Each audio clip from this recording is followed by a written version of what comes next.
in this video how we source Teaware in Taiwan and how we sourced this guy one in Jingdezhen.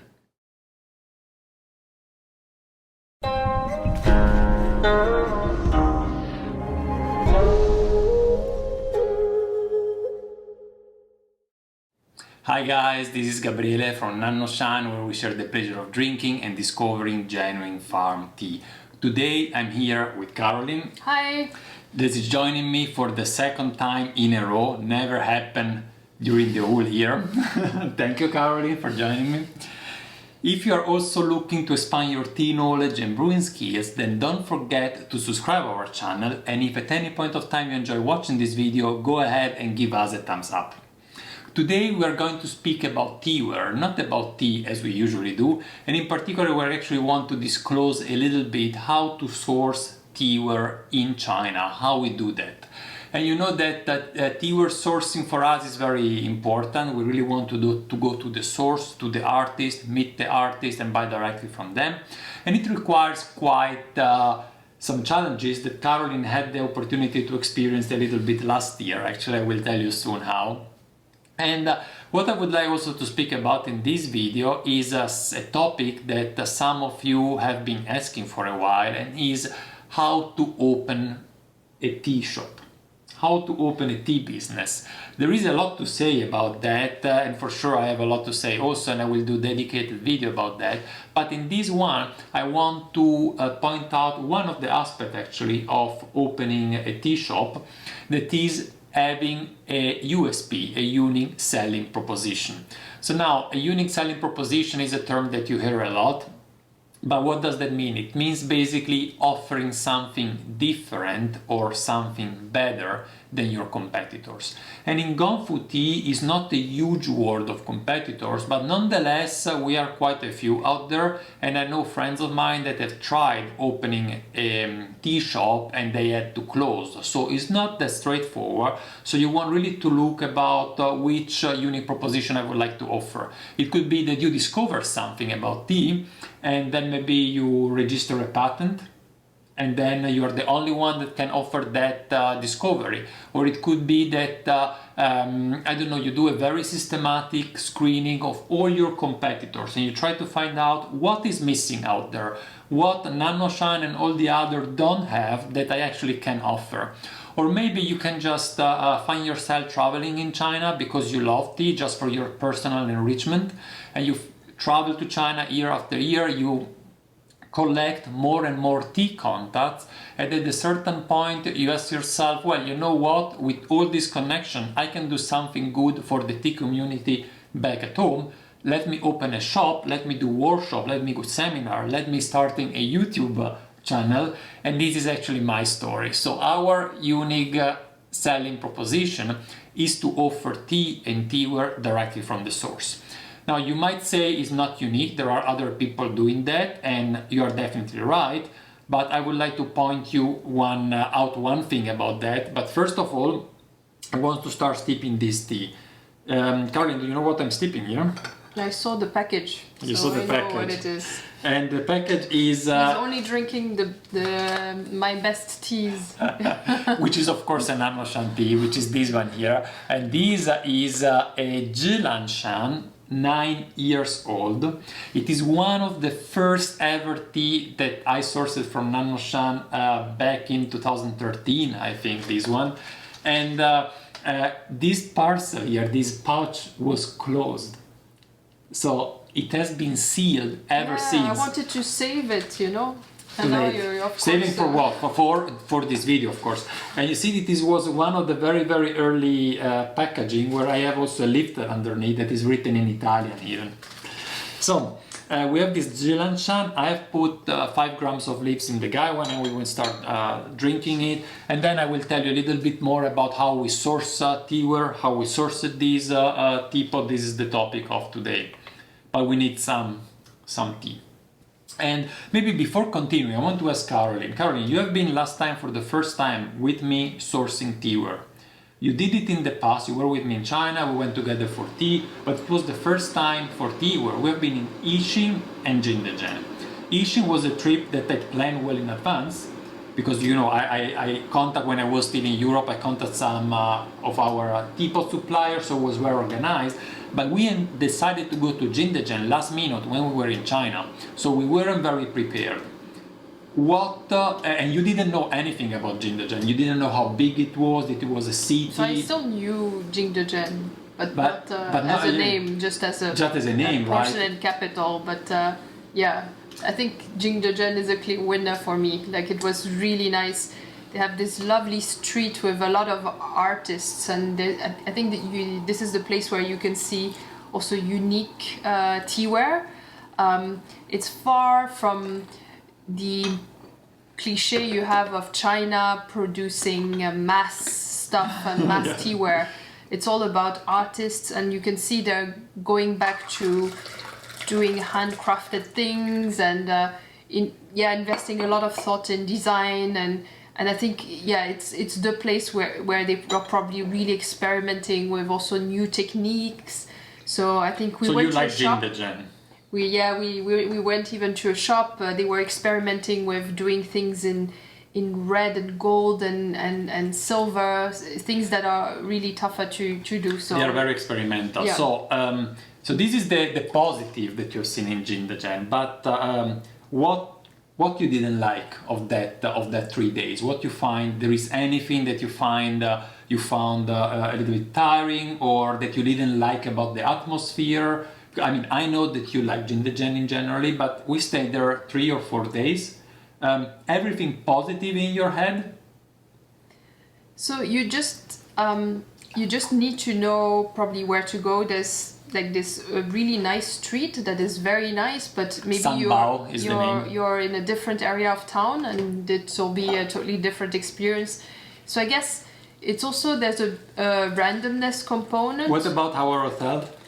Yeah, our hotel wasn't very nice because there was a construction site just in front of the hotel, making it really hard to get there, and in the middle of the night. Yeah, actually, even getting to Jingdezhen is not easy. Like, let's say you go to China, you want to go to Jingdezhen. Well, you have to get a train ticket to Jingdezhen. Good luck with that if you cannot speak Chinese. And once you arrive in the city, how to find a hotel, how to hang around. So I had to contact one of our artists, our contact artist, that was very kind of picking up at the airport and bringing us to a hotel and convincing them to have foreigners, although they didn't want it to originally. True. So there was also this issue that in China, usually foreigners can only stay at certain hotels that are approved for foreigners, so usually better hotels, so usually even luxury hotels. But this was one.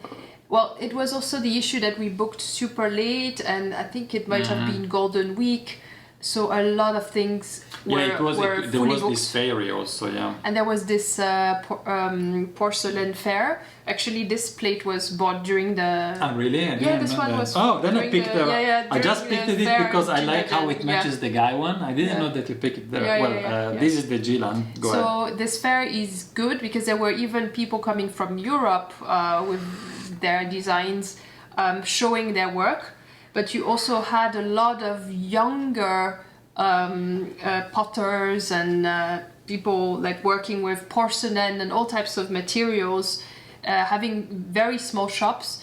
And I think I remember finding really, really good deals on really cool designs because of that. And Caroline, good deals doesn't mean that it's cheap, it means that she liked it. I mean, prices, we spend a lot of money. The price actually of stuff in Jingdezhen is quite high. So you would think, this plate was a few dollars. No, it's already, it's by now in China, things would cost a lot more. Especially if it is handmade, that's for sure. And what I was saying before is about, other shops there are that offer tea firsthand. The point here for us is very important, is the whole shop. There are just very few exceptions on our offer where, for example, I might be in Shanghai by a friend that runs also a tea shop. We drink their samples that they've just got from a farmer, shipped over. I like that. And then I place an order together with them from that farmer, even if I haven't met the farmer. That happened, but the vast majority actually of our teaware and our tea means that I met that farmer and I met the artist in person. Like in the case of this artist here.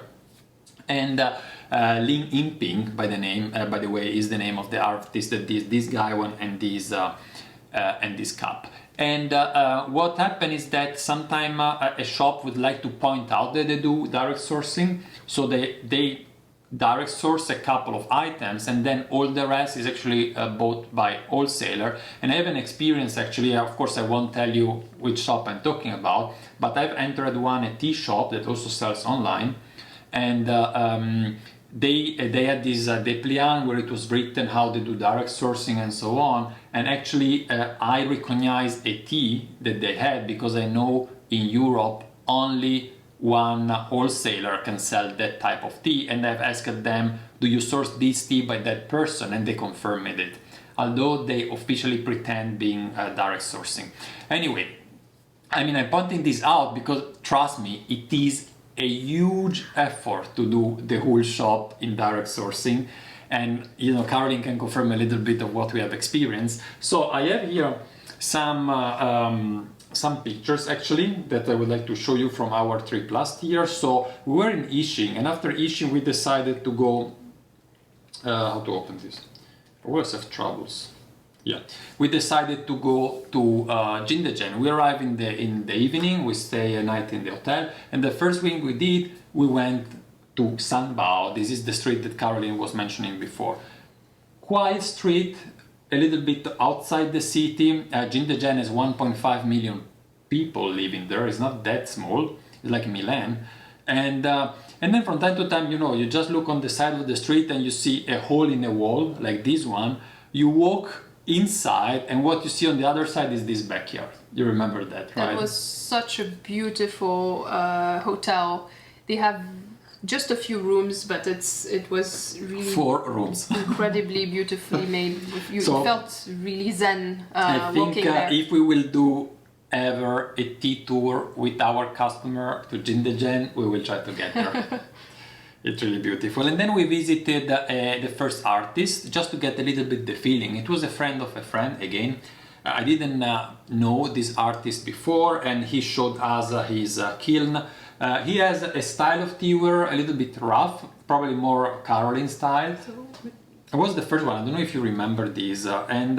He was sitting with other 2 friends the very first day, maybe you don't remember, and but they were quite expensive actually, so really prohibitively expensive, so we just passed over to the next one, and then we met an artist that was from whom we actually already sourced in the past, that is this one here, and he started brewing tea for us, but then we realized that actually he stopped being an artist, let's say, and he just opened an online shop on Taobao, and he had like many people working from him to sell the product, and he was reselling products from other artists. So what happened is that one evening we went down in the city. It was already dark. We worked in some, you remember, in some markets. So we went also to a night market. This one here, yeah, you remember? That sold cheaper teaware, so slightly more mass-produced things. Yeah, not the highest quality, but sometimes you can still find good things, but yeah. You bought some stuff in the markets. Yes, but yeah, I'm not too sure about the quality, or yeah. So you don't know, but I mean, you can be lucky. You know, like every market, right? You can be lucky most of, and then basically this friend of ours brought us to the tea shop of one of his friends. That is actually the artist of this gaiwan and these cups. And you see here in this picture where he is actually steeping a damsong in his teaware. And look how much leaves he puts inside. And also look the color of the gaiwan in the picture, how different it is from the color of this one. Is exactly the same color. So it's all celadon. It's all celadon, very, very pure celadon. It's not celadon like the traditional celadon made of Steingut, stoneware, but it's made of porcelain. And at that time, I already really liked the shape, this wavy shape that together in combination with the very pale azure color reminds me of clouds, and that's why we called it Cloud Sky one. So yeah, already in that evening I started taking some picture, and usually when it starts like that, you know where it ends up, that I buy it.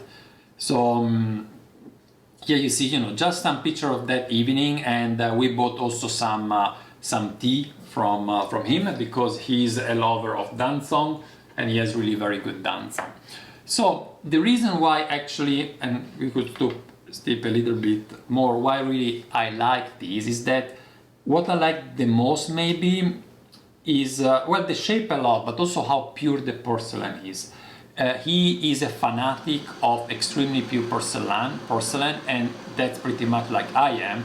So when you take this cup and you just put it against sunlight, against the sun, you can really, I mean, it's like shining basically, and you can see your finger through the porcelain, how thin it is. And you can not only see the shadow of the finger, you can actually see the color of your finger through the porcelain. Yeah, so it's very nice if you're drinking a nice tea that has an amber color, because you would be able to see the tea a bit through it. And actually the shop was really well designed because they also put some light in a lot of cups, and some of the cups really even had designs. Well, these are even more expensive, but designs, so you could have like a you see flower, one in this picture design in the back that it has some design there. And look at this picture, Caroline, I wanted to show you. In this one here, you see that in the guy one, you see through the guy one, you see the dancong leaves. Yeah.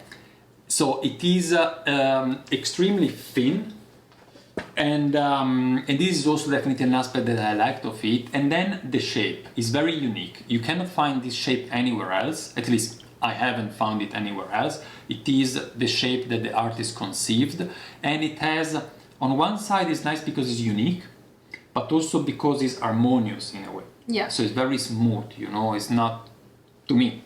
Yeah. And still you can see that it's homemade. For example, I noticed it with the lid. It doesn't close perfectly. Precisely, yeah. And it's actually even more useful to pour the tea out. Yeah, yeah. So I really... But you really know like that this one, yeah. he does it intentionally. And Yeah. I show you again, sorry, like because I noticed it before. Look at this picture. I have to search just a second. You look at the guy one on the back. Yeah. You see how it lies inside. Yeah. And basically you can still put it straight up, but when you pour it, you can do like this, and then it's favor the liquid to flow out basically. So that's actually intentional. And yeah, I wanted to do some more tea here. And what happened is actually, this was just the first day that we met the artist. He definitely realized that we were interested in his ware, and he invited us for dinner. So, not that, I mean, of course, not the same day, another day. I see, we were just a few days in Jingdezhen. This is the second Teaware that we are bringing out of that trip. There is also some kind of rougher Teaware, and that we bought Gaiwan cups and a picture from the same artist. And there is much more actually that we bought during the trip, and we will bring everything out slowly over this year. And what I wanted to show you is some picture of that very evening when we went over to his place. And he's a cook, he likes to cook. So he was doing this huge hot pot, and look already in this picture how in the back you have already a lot of celadon. Yeah, you find celadon everywhere. Also from this picture you see quite a lot of celadon on the small wall, and these are all people working from him. And on the left there is the artist that was driving us around.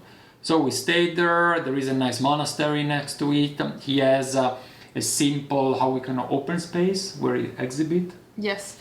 So there was a lot of porcelain in there, and the house was really beautiful because it was out of bamboo and wood, very open towards the nature. So you could see like was a forest in the backyard. It's really beautiful. So he kind of had also this sense of Aesthetics. Zen and aesthetics. Yeah.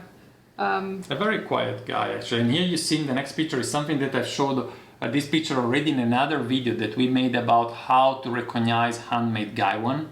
And here you see is at the next level of cups. It's not as simple as this one, but they painstakingly carve clouds, actually, in this case. Yeah. It was really beautiful. Either they leave it like that, and then you have like a white patina, a white profile of clouds, or they fill it with gold, which was not exactly my style, but you know, some but people it's might really like. beautiful if you put a light in there, because you can really see the pattern and how fine everything is. And you cannot see it from there, but if I turn towards the window, I see the tea inside moving, floating. So what you see in this picture here is that they work with both molds and handmade where they turn on a turntable. So here you see a turntable with the cups that have been turned on it. And if you scroll further down, this is the big room where they keep all their ware, and they have the kiln in the back of the room. And if you go on the other side, you see that what you see here in the front, these are mold. So are mold made in this case probably for do some small vases. So they work both ways. And in a way, if you want to increase a little bit the production, what artists do sometimes is that they conceive a shape, and then they keep doing hand-shaped ware only for the top of their line, but they have also cheaper, more accessible lines that they produce with mold. And you see that we were actually eating in Celadon cups our dinner, this with the lotus motif. Yeah. So here you see the food. We had wine in teacups. Everything was out of Celadon there. And it was getting darker, and we were just, you know, enjoying our dinner there, yeah. So this gives you a little bit of a feeling how it is actually sourcing teaware. So you can go in Jingdezhen and you will definitely find teaware everywhere. Even the lamps are made of porcelain, so everything is made of porcelain. What is difficult is to find among the huge quantity that you have really good teaware and from good artists, and for a fairly good price. That's also important. Yeah, because by now some things are crazy expensive. Mm-hmm. I mean, you could pay for a nice gaiwan. You could easily pay more than $100, €100. Oh yeah. Easily. There was, you know, you remember the guy. I think we paid more than that because we personally bought things that were covered with silver and all of this. And well, this you remember the first artist that picked us up at the airport? Yeah. You remember him? Yeah, I remember. We didn't buy anything from that guy, or maybe he was expecting, I don't know. It was too expensive. It was too expensive. Yeah. We met him a few days later because he was at the fair. Yeah. We were very lucky. In those days there was a huge porcelain fair where many artists of the city would present their goods, basically. And we, by chance, actually met him again there because he picked us only the first day. And he had a very small stand just with 2 cups and 1 gaiwan.